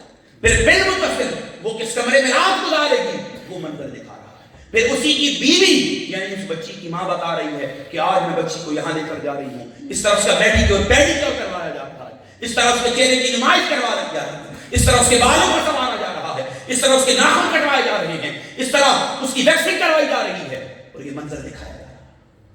اسی طرح اسی بچی کی دوسری بہن وہ بتا رہی ہے کہ آج میری بہن سو کر اٹھی ہے تو ایسی لگ رہی ہے، آج میری بہن سو کر اٹھ رہی ہے تو ایسی لگ رہی ہے۔ ہمارے یہاں پاکستان میں بہت بڑا یوٹیوبر ہے، لوگوں کے مطابق ابھی اس کی شادی ہوئی، لوگوں نے کہا جی پاکستان کی مہنگی ترین شادی تھی۔ منظر کیا ہے؟ وہ بھی اس کبیر فیل میں ملوث ہے۔ کیا منظر ہے؟ رات ہو گئی ہے، صبح وہ شادی والے کمرے سے باہر آتا ہے اجلا عروسی سے اور اپنی بیگم کے قریب ہوتا ہے، بیگم کے بال گیلے اور بیگم سے پوچھتا ہے بتائیے آپ کی رات کیسی گزری ہے۔ یہ وہ فحاشی کا کلچر ہے جسے ہم فحاشی سمجھنے کے لیے بھی تیار۔ ہماری بچیاں، بہنیں، بیٹیاں ان لوگوں کو دیکھتی ہیں، انہیں موٹیویشن کے طور پر لیتی ہیں، انہیں اپنے لیے رہنما سمجھتی ہیں اور انہیں اپنا آئیڈیل جانتی ہیں کہ اس طرح ہم نے اپنے جسم کی زیب و زینت کرنی ہے، اور وہ اسے برائی خیال کرنے کے لیے بھی تیار۔ اور قرآن کیا کہتا ہے؟ ان الذین یحبون ان تشیع الفاحشہ، وہ لوگ جو اس بات کو پسند کرتے ہیں کہ مسلمانوں میں فحاشی کو عام کریں۔ اب مجھے بتائیں جب اس کلچر کے ہم امین ہوں گے تو ہم اسلامی نقطہ نظر سے اپنی ذمہ داریاں ادا کر رہے ہوں گے یا ان سے اعراض کر رہے ہوں گے؟ آپ میں سے اکثریت کو شاید یہ بات بری لگے، لیکن یہ ایک حقیقت ہے کہ ہم جانتے ہیں دکھتا وہی ہے جو، اور ہم نے اس اصول کے تحت اپنی بہنوں بیٹیوں کو دکھا کر بیچنا شروع کر دیا۔ ان کا جسم نہیں بیچا، ان کی جسم فروشی نہیں کی، جسم نیلام نہیں کیا، لیکن گھر بٹھا کر اپنی بہنوں کو سودا کرنا شروع کر دیا۔ بیٹا اپنی ماں کا چہرہ دکھاتا ہے، اس کے کھلے بال دکھاتا ہے، اس کا پاؤں ٹوٹ جائے فریکچر کی جگہ دکھاتا ہے، اور یہ دکھا کر دکھ کا اظہار کر رہا ہوتا ہے۔ لوگ کامنٹ کر رہے تھے آپ کی ماں کے ساتھ بڑا برا ہوا۔ کیا ماں اس طرح نیلام کرنے کے لیے تھی؟ ہم اسلام کے نقطہ نظر سے بھی بات بعد میں کریں۔ ہماری مشرقی روایات، چاہے ہم ہندو ہوں چاہے مسلمان ہوں، کچھ چیزیں ہم میں کامن بون ہیں، یہ بات سمجھ لیں، آپ نے اس سے ناراض نہیں ہونا۔ کچھ چیزیں اس مشرقی خطے کی روایات ہیں، اور پھر اس سے بڑھ کر کچھ ہمارا پنجابی کلچر ہے۔ ہمارا کلچر ہمیں ایک محتاط طریقے سے نشوونما اور پروان چڑھاتا ہے۔ ہمارے ہاں اصول یہ ہے کہ ہم اپنے کزنوں کو بھی اپنی بہنوں کے قریب نہیں کرتے۔ اگر میں غلط کہہ رہا ہوں تو بتائیں۔ ہم اپنے کزنز کو جو کہ ہمارے سگے ہوتے ہیں لیکن غیر محرم ہوتے ہیں، ہم اسلامی نقطہ نظر سے بعد میں پہلے اپنی ثقافتی ایسپیکٹ سے بھی انہیں اپنے گھر کے محدود حصے سے آگے آنے، یہ ہماری ثقافت، ہم اس سے اعراض کریں ایک اور بات ہے، لیکن یہ ہماری زندگی کی شائستگی، ہماری ثقافت کا حسن اور اسلام کی تعلیمات تھی، لیکن ہم نے اس سے بھی اعراض کیا اور اپنی ذمہ داریوں کو چھوڑ دیا۔ اسی طرح آخری بات کرنے لگا ہوں، ہم نے اپنے وقت کو ضائع کرنا شروع کر دیا۔ اور وقت کو کس طرح ضائع کرتے ہیں آپ کو بہتر بتا دیا کہ اپنی زندگی کو بے مقصد بناتے ہیں اور ساری رات فنگر ٹپس پر اپنا وقت ضائع کرتے ہیں اور ہمیں خبر ہی نہیں ہوتی جب اذان فجر ہوتی ہے تو ہم وہ اذان فجر سنتے ہیں موبائل سے آنے لگتے ہیں سو جاتے ہیں پھر پورا دن سوئے رہتے ہیں. اس سے دو نقصانات ہوتے ہیں, ایک ہمارا فوکس ختم ہو گیا اور ایک ہمارا ایمان برباد ہو گیا. فوکس کس طرح ختم ہوا کہ ہمیں کوئی چیز سمجھ نہیں آتی, ہم پورا دن پوری رات ایک عجیب نشے میں مست رہتے ہیں اور اسی نشے میں اپنا ایمان بھی, یہ نشہ سوشل میڈیا کے غلط استعمال کا نشہ, اوقات کار کی تقسیم نہ کرنے کا مسئلہ. یہی وجہ ہے کہ پھر ہم اپنا آپ بھی خراب کر چکے ہیں. آج چھوٹے بچوں کی آئی سائٹ ویک ہونے کا سب سے بڑا سبب وہ کیا ہے؟ موبائل کا کثرت استعمال. اور موبائل میں مناظر سنتے ہیں, اللہ کا ذکر سنتے ہیں. ہم تو بچوں کے لیے پہلی پسند ہم کی ڈبی موٹا تھا, ہماری تو پہلی پسند دنیاوی نغمے, گیت, گانے, باجے, یہ چیزیں ہوتی ہیں جنہیں منتخب کر کے ہم بچوں کے لیے پلے کرتے ہیں جس سے وہ خوش ہوتے ہیں اور ان کی طبیعت میں میلان ان کے لیے پیدا ہوتا ہے. پر جان میں آج وہ مائیں اپنا کردار ادا نہیں کر رہی کہ جو اللہ رب العزت نے اپنے قرب خاص میں ایسی ماؤں کی بھی تربیت فرمائی تھی, اپنی بارگاہ سے انہیں خاص مقام, شرف, عزت اور تمکنت عطا کی تھی کہ اگر اولاد ان کے بطن انور میں رہتی تھی دنیا میں آ کر 17 یا 18 سپاہیوں کی حافظ بھی تھی. اب ہماری مائیں اور ہمارا نوجوان اگر اس چیز کی نفی کرتا ہے, اس کی وجہ یہ ہے کہ اس کی اس چیز میں دلچسپی ہی نہیں. جب اس نے خود ساری رات اولاد میں گزارنی ہے تو اس کے آنے والے بچے نے یا اس کی بیٹی نے کس طرح قرآن اور صاحب قرآن کی تعلیمات سے جڑنا ہے. لہٰذا اوقات کار کی تقسیم یہ بھی ہماری ذمہ داری تھی اور ہمیں جو کچھ کرنا چاہیے تھا آج ہم سارے کام اس کے مخالف کریں. اور آپ میں سے کوئی بندہ اس معاملے میں میری نفی نہیں کرے گا, سارے اس بات کی تائید کریں گے کہ ہم اس وقت سارے وہ کام جو سوشل میڈیا کے تناظر میں اسلام ہم پر عائد کرتا تھا ہم ان کا الٹ کر رہے ہیں, ان کاموں کی مخالفت کر رہے ہیں اور اس طرح اپنی عاقبت کو برباد کر رہے ہیں. سامعین محترم, یہ بات بالکل ذہن نشین رکھیں, ہمیں سوشل میڈیا کے ذریعے اپنی خود احتسابی کا عمل تیز کرنا ہوگا. خود احتسابی کیا ہے؟ آقا نامدار صلی اللہ تعالی علیہ وسلم نے فرمایا, حضرت شداد بن اوس اس حدیث کے راوی ہیں, آپ فرماتے ہیں آقا کریم نے فرمایا الکیس من دان نفسہ وعمل لما بعد الموت والعاجز من اتبع نفسہ ہواها وتمنى علی اللہ. عقل مند وہ ہے جو اپنے نفس کا محاسبہ کرے اور موت کے بعد کے لیے عمل کرے, اور بے بس اور ناتواں شخص وہ ہے جو اپنے آپ کو خواہشات نفس کے پیچھے لگائے اور اللہ تعالیٰ سے امید رحمت رکھے. یعنی کام کرے خواہشات نفس کی پیروی میں اور پھر اللہ سے امید رکھ رہا ہو. آقا کریم فرماتے ہیں یہی شخص اصل میں بے بس بھی ہے اور ناتواں بھی ہے. سیدنا فاروق اعظم فرماتے ہیں حاسبوا انفسکم قبل ان تحاسبوا. آپ فرماتے ہیں اپنے نفس کا محاسبہ کرو قبل اس کے کہ تمہارا محاسبہ کیا جائے. سوشل میڈیا ہم پر یہ ذمہ داری عائد کر رہا ہے کہ ہم ہر کام کے ذریعے اپنا محاسبہ کریں. جب ہم سوشل میڈیا کو استعمال کریں, فیس بک, ٹویٹر, یوٹیوب, ٹک ٹاک, انسٹاگرام, اسنیپ چیٹ, ہر کام جو ہم سوشل میڈیا کے کسی ٹولز کے ذریعے استعمال کر رہے ہیں اپنا محاسبہ کرتے رہیں بالمتصل کہ اس کام کے ذریعے ہم جو کام لوگوں تک پہنچا رہے ہیں اس سے خیر پیدا ہو رہی ہے یا برائی جنم لے رہی ہے. جب ہم احتساب کے عمل سے خود کو گزار کر سوشل میڈیا کو استعمال کریں گے ہم خود بخود اپنی ذمہ داریوں کے احساس کرنے والے بن جائیں گے. ہم میں احساس ذمہ داری فقط اس لیے نہیں ہے کہ ہم نے خود احتسابی کا عمل چھوڑ دیا, ہم اپنا محاسبہ نہیں کرتے, اپنا تزکیہ نہیں کرتے, اپنے نفس کو کبھی کٹہرا میں نہیں لے کر آتے اور کبھی اس سے باس پرس نہیں کرتے, کبھی اس سے بات چیت نہیں کرتے, کبھی اس کے احوال و واقعات کا جائزہ نہیں لیتے. یہی وجہ ہے کہ ساری ذمہ داریوں کا ادراک ہونے کے باوجود بھی ہم اپنی ذمہ داریوں کو ادا نہیں کرتے. اور اگر آپ میں سے کوئی بندہ, کوئی بہن, کوئی ماں, کوئی بیٹی, کوئی جوان اگر یہ خیال کرے کہ ہم اپنے بچوں کو موبائل لے کر عہدہ برا ہو چکے ہیں, موبائل لے کر بری الذمہ ہو چکے ہیں، وہ بڑے ہیں، اچھے برے کو جانتے ہیں، اب ہمارا کوئی مسئلہ نہیں ہے، ہم ان کے مکلف اور پابند نہیں ہیں، تو جان لیجیے اگر کوئی یہ خیال کرتا ہے تو وہ صریح گمراہی میں زندگی گزارتا ہے۔ کیوں؟ اللہ رب العزت نے قرآن مجید میں ارشاد فرمایا یا ایھا الذین آمنوا قوا انفسکم واہلیکم نارا، اے ایمان والوں اپنے آپ کو اور اپنے اہل و عیال کو آگ سے بچاؤ۔ کس آگ سے؟ وقودھا الناس والحجارہ، وہ آگ جس کا ایندھن انسان اور سامعین محتشم، اس لیے یہ بات ذہن نشین کر لیں، آپ میں سے کوئی بندہ اگر یہ بات کرے کہ میں نے بچہ یا بچی، بہن بھائی، بیٹے کو بیٹی کو موبائل لا کر دے دیا اور اب میں اپنی ذمہ داریوں سے سب کو دوش ہو چکا ہوں، تو وہ صحیح گمراہی میں ہے۔ کیوں کہ آقا کریم نے فرمایا، سیدنا فاروق اعظم حدیث کے راوی، کہ تم میں سے ہر ایک شخص راعی ہے اور ہر ایک اپنی رعیت کے معاملے میں جواب دہ ہے۔ حکمران اپنی رعایا کے بارے میں، مرد اپنے اہل خانہ کے بارے میں، عورت اپنے شوہر اور بچوں کے بارے میں اللہ کی بارگاہ میں جواب دے۔ اس کا مطلب ہے اس آیت اور اس آقا کے روشن فرمان کی روشنی میں ہم میں سے کوئی بندہ بھی اپنی ذمہ داریوں سے سب کو دوش نہیں ہو سکتا۔ یہ دعویٰ اس کا باطل ہے کہ بھائی میں نے بات کام میسج کنوے کر دیا، اب یہ جو مرضی ہے کریں۔ نہیں نہیں نہیں، ایسی بات نہیں ہے۔ آپ اپنی اولاد، اپنے اہل و عیال، اپنے گھر والوں کے متعلق کسی صورت بھی ان ذمہ داریوں سے عہدہ برا نہیں ہو سکتے۔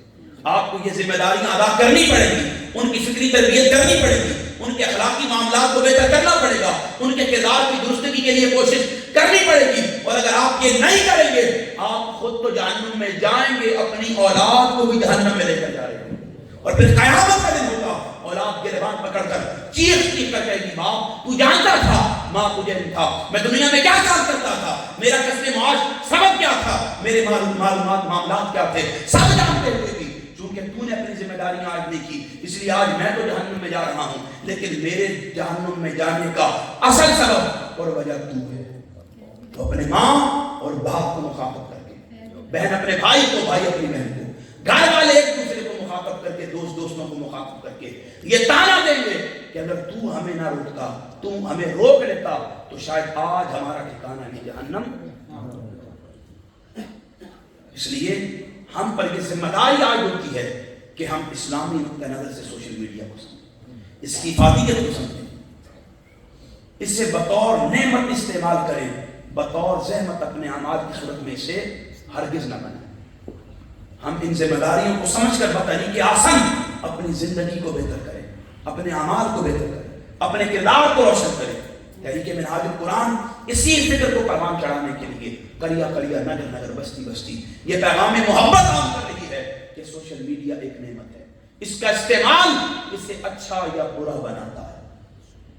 سوشل میڈیا پاکستان میں بہت لیٹ متعارف ہوئی، لیکن ڈاکٹر طاہر القادری کا ویژن یہ تھا کہ آپ نے اس وقت اس ٹول کا استعمال کیا اور اسے مروجہ مؤثر ٹول سمجھتے ہوئے اسے اڈاپٹ کیا کہ جب علماء بر صغیر کے ہاں علمی بنیادوں پر، یہ ان کا استحقاق ہے، علمی بنیادوں پر ٹی وی اور تصویر کا مسئلہ ابھی مبہم تھا، اس دور میں بھی ڈاکٹر طاہر القادری نے ویڈیو ریکارڈنگز کے ذریعے خطابات کا سلسلہ شروع کیا۔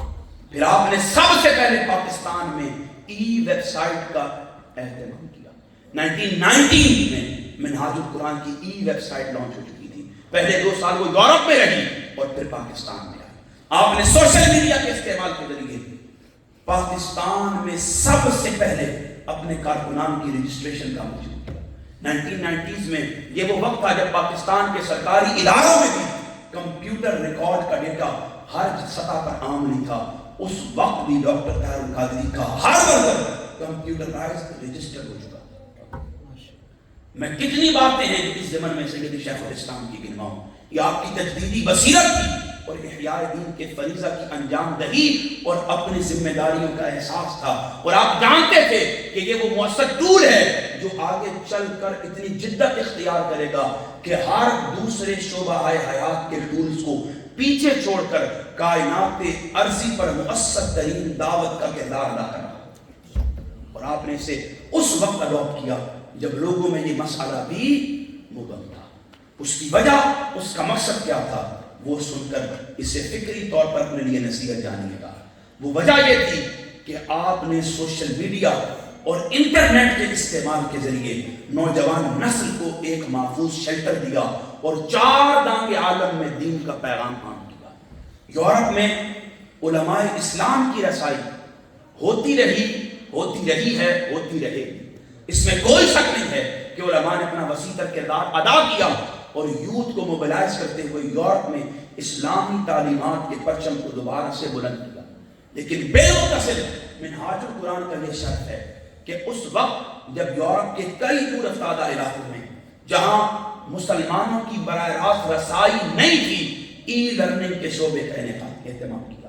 یہ وہ شعبہ تھا جو قرآن اور صاحب قرآن کی تعلیمات کے لیے مختص کیا گیا، جس کا کام فقط یورپ میں بسنے والے نوجوانوں تک قرآن کی تعلیمات کو پہنچانا تھا، خدا وحدہ لا شریک کے پیغام کو پہنچانا تھا، آقا کریم کی نبوت و رسالت کی تعلیمات کو پہنچانا تھا۔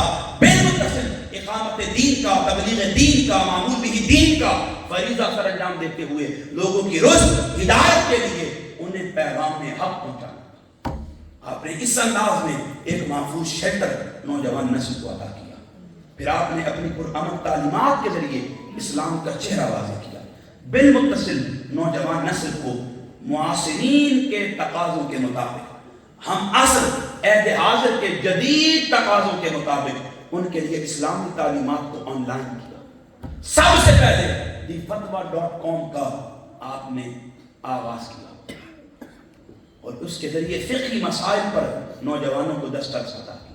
فقہی مسائل کے حصول کے لیے انٹرنیٹ اور سوشل میڈیا کا استعمال کرتے ہوئے ان کی فکری رہنمائی کی اور اپنی ذمہ داری کو ادا کیا۔ بالمتصل آپ نے علم و عمل کے ذریعے سوشل میڈیا کا استعمال کرتے ہوئے ایک نئی روح کی دینی و اخلاقی اقدار پر عمل پیرا ہونے کے لیے سوشل میڈیا کو قابل فخر بنایا۔ قرآن و حدیث کی مستند اور معتبر تعبیرات و تشریحات کے ذریعے اپنے پر آئے ہر شخص تک سوشل میڈیا کے ذریعے قرآن کی تعلیمات کو عام کیا۔ لہٰذا تحریک منہاج القرآن یہ فکر آپ کو دینا چاہتی ہے، سوشل میڈیا اس دور کا سب سے مؤثر ترین ٹول ہے۔